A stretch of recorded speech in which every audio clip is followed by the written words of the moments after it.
brothers and sisters, listen.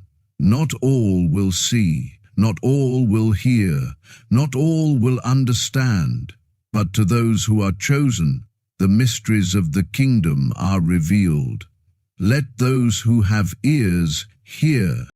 The mystery of the kingdom of heaven. To you it is given to know the mystery of the kingdom of God, but unto them that are without, all these things are done in parables. Mark 4:11. The kingdom is not of this world. It is not seen with the eyes of flesh, but with the eyes of the Spirit. The world chases wealth, power, and pride, but the chosen know. The kingdom of God is within you. Luke 17:21. The mystery of Christ in you, even the mystery which hath been hid from ages and from generations, but now is made manifest to his saints. Colossians 1:26. The world does not understand this mystery. Christ lives in you. The same Spirit that raised him from the dead is inside the chosen. You are not weak. You are not ordinary. You are the temple of the living God. The mystery of godliness. Great is the mystery of godliness. God was manifest in the flesh, justified in the Spirit, seen of angels, preached unto the Gentiles, believed on in the world, received up into glory. 1 Timothy 3:16. The world mocks, but the chosen understand. God came in the flesh. He walked among us, suffered for us, and rose again. This is power. This is truth. This is life. The mystery of faith. Now faith is the substance of things hoped for, the evidence of things not seen. Hebrews 11:01. The world says, show me, then I will believe. But the chosen walk by faith, not by sight. The unseen is more real than the seen. Faith moves mountains. Faith shuts the mouths of lions. Faith conquers kingdoms. The mystery of lawlessness. For the mystery of iniquity doth already work. 2 Thessalonians 2:7. Look around. The world grows darker. Evil rises. But this is no surprise to the chosen. The spirit of deception is at work. Many are led astray, calling good evil and evil good. But the chosen stand firm, rooted in the word, unshaken. The mystery of the rapture. Behold, I show you a mystery. We shall not all sleep, but we shall all be changed. 1 Corinthians 15:51. The world laughs. They say, where is his coming? But the chosen understand, in the twinkling of an eye the trumpet will sound and the faithful will rise. The wise prepare, but the foolish slumber. Stay awake. Many are called, but few are chosen. This is the truth that separates the ones who see from the ones who remain blind. The mysteries of the kingdom are not for the masses. Not for those who seek with fleshly eyes or hear with deafened ears. They are for the chosen, those who have been set apart before the foundation of the world. To them the secrets of God are revealed, and they walk in a wisdom that the world cannot comprehend. The world moves in chaos, ruled by what can be seen, touched, and measured. The world seeks proof, demands evidence, and follows the wisdom of men, but the chosen know that the wisdom of this world is foolishness to God. They do not walk by sight, but by faith. They do not require the approval of men because they have been approved by God. The chosen are mocked, ridiculed, and cast aside because they carry within them a truth too powerful for the world to. When the chosen speak, the world does not listen. When they move, the world does not understand. The ways of God are higher than the ways of men, and the thoughts of God are beyond human reasoning. This is why the chosen are strangers in a foreign land, walking a narrow path that few dare to tread. The wide road is filled with those who follow their own desires, led by their own wisdom. and blinded by their own pride. But the chosen have been called to something greater, something deeper, something eternal. The mysteries of God are not given to the casual seeker, nor to those who approach with selfish ambition. They are given to those who hunger and thirst for righteousness, to those who seek with all their heart, soul, and strength. The world looks upon the chosen and sees weakness, but in reality they carry the strength of the Almighty. They do not boast in their own power, for they know that apart from God they are nothing. Their strength comes from their surrender, and their victory comes from their obedience. The chosen understand that the kingdom of God is not about material wealth, power, or earthly success. While the world chases after riches, the chosen seek something greater. They know that true treasure is stored in heaven, where moth and rust do not destroy. They do not live for the approval of men, because they seek only to please the one who called them. This is why they are misunderstood, why they are rejected, and why they are persecuted. The world cannot recognize what it does not understand, and it does not understand the ways of God. To the chosen, suffering is not a curse, but a blessing. Trials are not punishments, but refinements. They understand that through suffering they are being shaped into the image of the one who called them. The world runs from pain, but the chosen endure, knowing that their struggles are producing something far greater than temporary comfort. The world seeks to silence them, to wear them down, to break their faith, but the chosen do not break, because they are built on the rock.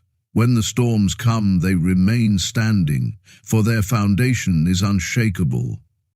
The chosen know that this world is not their home. They are not attached to what is temporary, because their eyes are fixed on the eternal. They live by faith, not by sight. They walk in obedience even when it does not make sense to the world. They move forward even when everything around them says to stop. They press on even when the battle is fierce, because they know that their reward is not in this life, but in the life to come. The world does not understand why the chosen love their enemies, why they bless those who curse them, why they give when they have nothing, and why they remain joyful in the midst of suffering.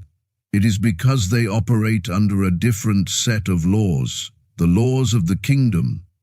They do not seek revenge, because they know that vengeance belongs to God.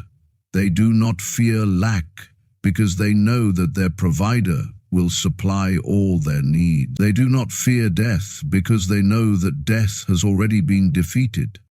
The chosen are not perfect, but they are being perfected.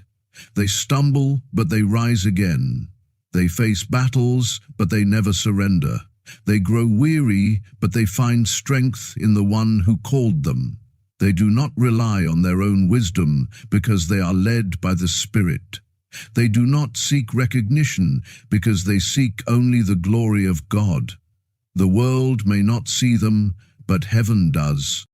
The path of the chosen is not easy. It is filled with trials, suffering, rejection, and sacrifice. But the reward is greater than anything the world can offer. The chosen understand that to gain their life they must lose it. They understand that the first will be last, and the last will be first. They understand that in the eyes of the world they are nothing, but in the eyes of God they are everything. The mysteries of God remain hidden from those who seek with the wrong motives. They are veiled to those who walk in pride, in arrogance, and in self-sufficiency. But to the chosen, the veil has been lifted. They see what others cannot see. They hear what others cannot hear. They understand what others will never understand. They have been called, they have been set apart, they have been chosen. The kingdom of heaven is not like the kingdoms of this world. It does not come with visible signs, nor does it announce itself with great displays of power that the world can recognize. It is hidden, concealed from those who trust in their own wisdom, and veiled to those who rely on their own understanding. It is not found through human effort, nor is it attained by those who seek it for selfish gain. The kingdom of heaven is revealed only to those whose hearts are willing to see, to those whose eyes are opened by the Spirit, and to those who seek with faith rather than sight. The world looks for a kingdom it can touch, a kingdom it can measure, a kingdom it can control. It expects a throne made of gold, a ruler clothed in riches, and a government established by force. But the kingdom of heaven is not of this world. It is not established by the hands of men, nor does it follow the rules of earthly kingdoms. It is a mystery, hidden in plain sight, seen only by those who have been given eyes to see. It does not operate by power or pride, but by humility and faith. The kingdom of heaven is like a treasure buried in a field. Many walk past it, unaware of the riches that lie beneath their feet.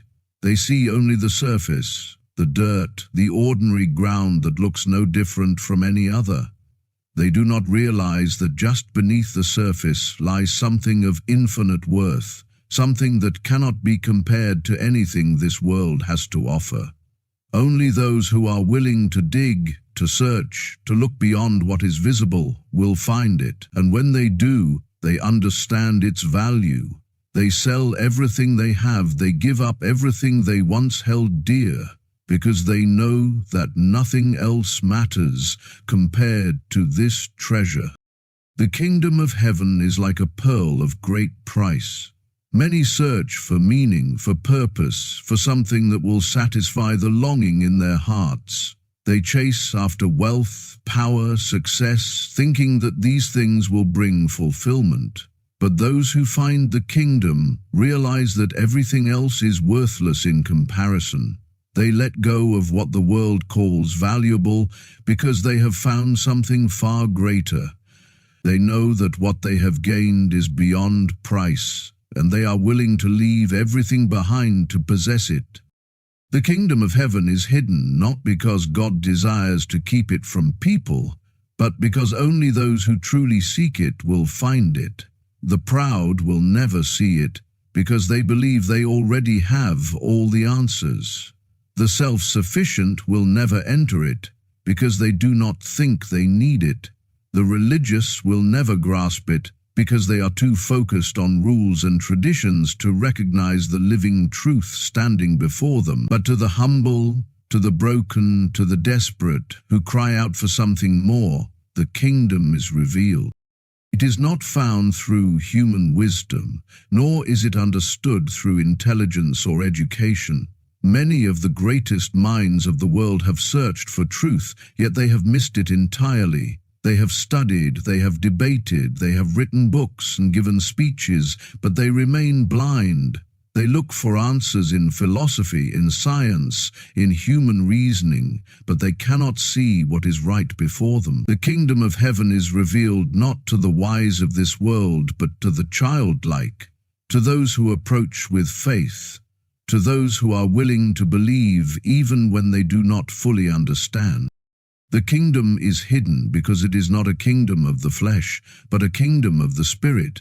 It is not bound by physical borders, nor is it ruled by human laws. It is within, unseen by the natural eye, yet more real than anything that can be touched or measured. The world mocks it because it cannot comprehend it. The world rejects it because it does not fit into its way of thinking. But the kingdom is not dependent on the world's approval. It does not need validation from men. It stands eternal, unshaken, unmoved, waiting for those who will have the eyes to see. There are those who stand at the very door of the kingdom but do not enter. They hear the words, they see the signs, they feel the call, but they refuse. Their hearts are hardened, their minds are filled with doubt, and they cling too tightly to the things of this world. They love their own lives too much to let go, and so the kingdom remains hidden from them. They do not realize that in trying to hold on to their own ways, they are losing everything. But to those who are willing to surrender, to those who let go of their own understanding, to those who are willing to follow even when the path is unclear, the kingdom is revealed. It is not given to those who seek it with pride, but to those who come with humility. It is not for those who demand proof, but for those who believe. It is not for those who seek their own glory, but for those who are willing to deny themselves and take up their cross. The kingdom of heaven is hidden, but it is not far. It is near, closer than most will ever realize. It is not found in temples made by human hands, nor in rituals and traditions. It is not confined to a single place, a single people, a single nation. It is wherever the King reigns. It is wherever his will is done. It is wherever hearts are surrendered, wherever lives are transformed, wherever faith is found. Many will search for it and never find it, not because it is impossible to find, but because they are looking in the wrong places. They expect a kingdom of earthly power, but the kingdom of heaven is a kingdom of the Spirit. They expect a throne of gold, but the king they seek was crowned with thorns. They expect a ruler who demands service, but the true king came to serve. They expect a mighty army, but the kingdom is advanced by love, by faith, by obedience. The kingdom of heaven is hidden, but it is not absent. It is here, now, moving, working, calling. It is waiting to be found by those who will seek it with all their heart. The question is not whether the kingdom is real. The question is whether you will have the eyes to see it. Christ lives in you. This is the mystery that was hidden for ages, the truth that the world cannot understand, the power that separates the chosen from the lost. It is not a theory, not an idea, not a distant hope. It is a reality. It is the very essence of the life that you now live. If Christ is in you, then you are not who you once were. You are no longer bound by sin, no longer trapped by fear, no longer a slave to the things that once controlled you. You are new, transformed, alive in a way that the world cannot comprehend. The world looks at you and sees only a person, but they do not understand what is inside you. They see your struggles, they see your weakness, they see the limitations of your flesh, but they do not see the power that dwells within. They do not see the Spirit of the living God moving through you, speaking through you, strengthening you when you should have fallen, lifting you when you should have given up. The world does not understand because it cannot understand. The natural mind cannot grasp the things of the Spirit. Before Christ, you were nothing but flesh. You lived by your own strength, fought your own battles, carried your own burdens. You were lost, wandering, empty, no matter how much you tried to fill yourself with the things of this world. You sought after success, after pleasure, after recognition, but nothing was ever enough. There was always something missing, something just out of reach. That emptiness, that void, was the absence of Christ. Without him there is no life, only existence. Without him there is no peace, only striving. Without him there is no purpose, only meaningless repetition. But now Christ lives in you. Now the same power that raised him from the dead is alive in your bones. Now the Spirit that hovered over the waters at creation dwells within you. Now the one who holds the universe together holds you together. You are not alone. You are not powerless. You are not ordinary. The world may see weakness, but inside you is the strength that overcomes the world. The world may see failure, but inside you is the victory that cannot be taken away. Because Christ lives in you, fear has no place. Fear is the weapon of the enemy, the lie that tells you that you are not enough, that you will fail, that you will be abandoned. But how can you fear when the God of all creation is within you? How can you doubt when the one who spoke the stars into existence is the same one who speaks to your heart? How can you be defeated when the King of Kings has already won the battle? The world is filled with fear, fear of the future, fear of loss, fear of death. But you are not of this world. You do not live by fear, but by faith. If Christ lives in you, then sin no longer has power over you.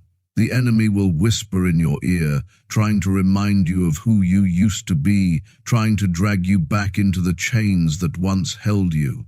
But you are not that person anymore. You have been made new.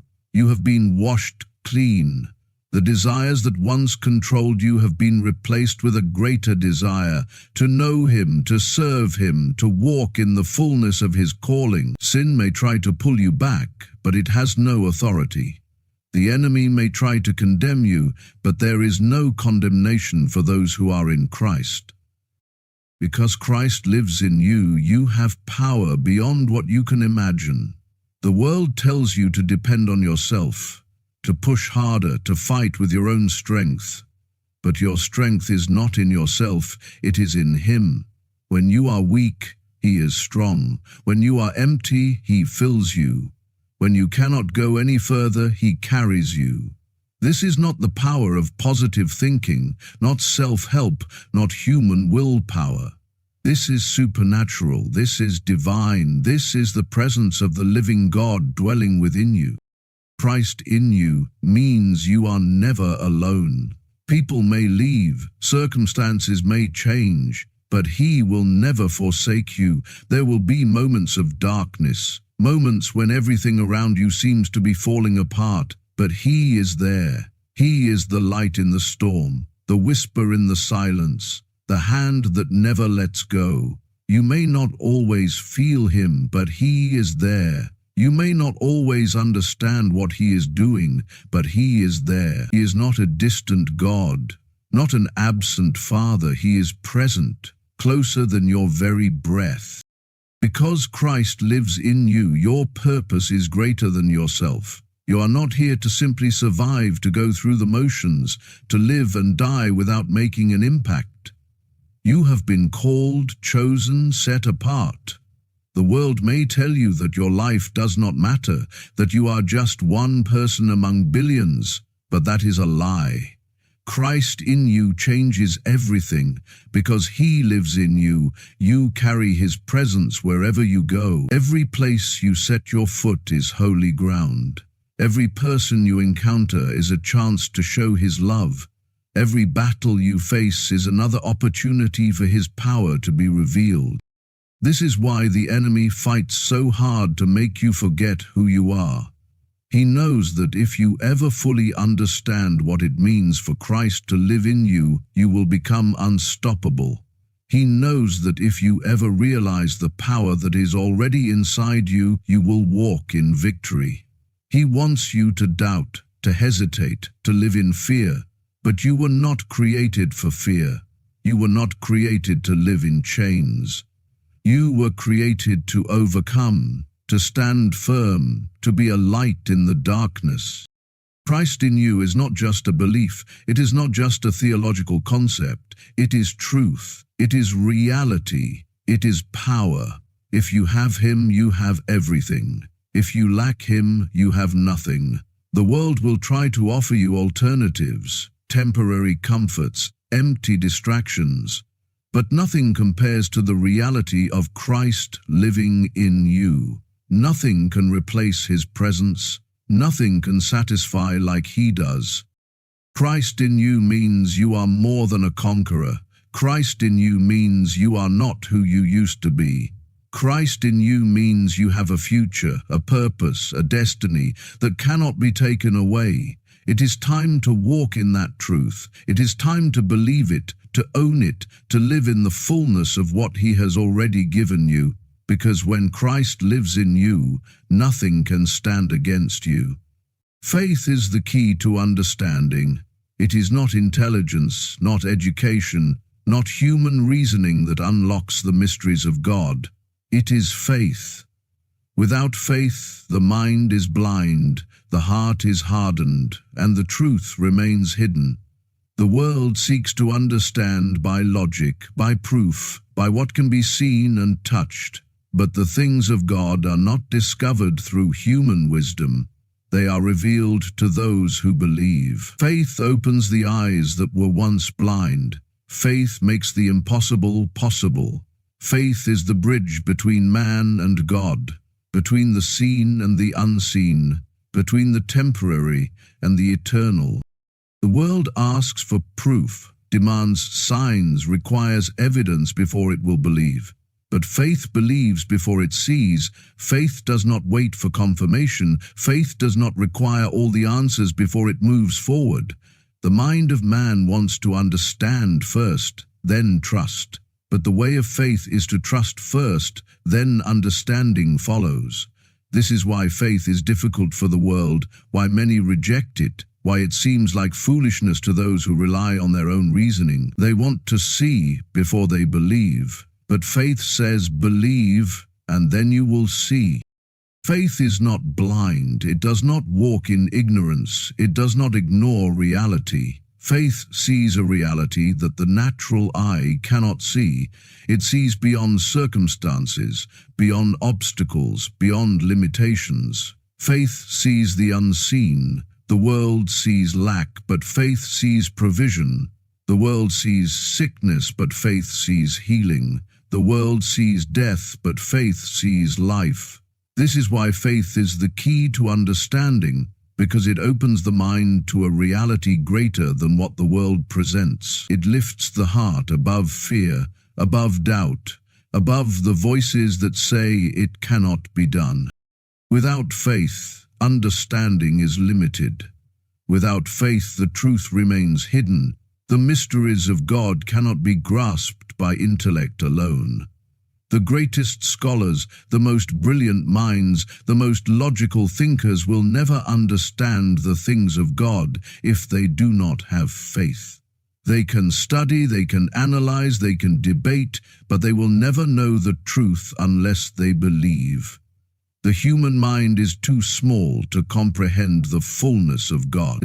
His ways are higher, His thoughts are beyond reach. Faith is what allows a man to step into the unknown and trust that God will lead him. Faith does not wait for everything to make sense. Faith moves when God says move, even when the path is unclear. Faith obeys even when the outcome is uncertain. Faith walks on water when reason says it is impossible. Faith steps into the fire knowing that God will either deliver or sustain. Faith does not waver when the world says it is foolish. The world may call it reckless, but faith understands that what looks like foolishness to man is wisdom in God's eyes. The world may say it is unreasonable, but faith knows that God's promises are more real than anything this world has to offer. The one who lacks faith is always searching, always questioning, always doubting. They rely on their own understanding, but their understanding is never enough. They seek truth, but they cannot find it, because truth is not found through logic alone. Truth is revealed through faith. This is why the wise of this world miss it, while the humble and the childlike receive it. A child does not question every instruction given by a loving father. A child does not need every detail explained before they trust. This is the posture of faith, to trust without needing to control, to believe without needing to have all the answers. Faith is tested in the waiting, in the unknown, in the trials that do not make sense. It is easy to believe when everything is clear, when everything is going well, when the path is smooth. But faith is proven in the darkness, when there is no sign, no visible reason to keep believing. This is where many give up, where many turn back, because they rely on what they see instead of what they believe. But those who hold on, those who refuse to let go, those who continue to trust when everything around them says to stop, these are the ones who will see the promise fulfilled. Faith does not mean there will be no doubts. It does not mean there will be no questions, no struggles, no moments of uncertainty, but faith chooses to trust even when the doubts come. Faith chooses to move forward even when fear whispers that it is not possible. Faith is not the absence of struggle, it is the refusal to let struggle have the final word. Faith is not about having all the answers, it is about knowing the one who does. Many desire understanding, but they do not want to walk by faith. They want to know the outcome, before they obey. They want to see the provision before they step forward. But faith requires action. Faith is not passive. Faith moves. Faith builds. Faith speaks. Faith acts. Faith does not sit back and wait for everything to align perfectly. It takes the first step, trusting that God will provide the next. Faith is not afraid to look foolish to the world, because it is not seeking the approval of men. Faith seeks only to please God, and without faith it is impossible to please Him. The one who walks by faith is not shaken by circumstances. They may feel the pressure, they may face the storms, but they stand firm. They are anchored not in what they see, but in what they know to be true. Their foundation is not in human reasoning, but in the unshakable promises of God. The world will try to shake them, to cause them to doubt, to make them question. But faith refuses to be moved. Faith holds on when everything else is falling apart. Understanding will come, but it comes after faith. Those who wait to understand before they believe will remain in confusion. But those who believe first, those who take hold of faith even when they do not see, will be given the understanding that the world cannot have. Faith unlocks the door to truth. Faith opens the way to revelation. Faith is the key that turns the lock, revealing what was once hidden. Without faith, the door remains closed. The answers remain out of reach. The truth remains beyond grasp. Faith is not an option. It is not just for the strong, not just for the spiritual elite. Faith is necessary for anyone who wants to understand, for anyone who wants to see beyond the temporary, for anyone who wants to know the depths of God's wisdom. It is not about having perfect faith, but about having faith that does not give up. Even a small faith, a faith as small as a mustard seed, has the power to move mountains. Even a weak faith, when placed in a strong God, is enough. Faith is the key to understanding. It is the way forward, the way through, the way to life itself. It is the only way to truly see, truly know, truly walk in the fullness of all that has been promised. Faith is not just for a moment. It is for a lifetime. Faith is not just for the good times, it is for every battle, every storm, every step of the journey. Faith does not end when understanding comes. It only grows stronger, because once faith opens the door, there is no limit to what can be seen, no limit to what can be known, no limit to what can be done.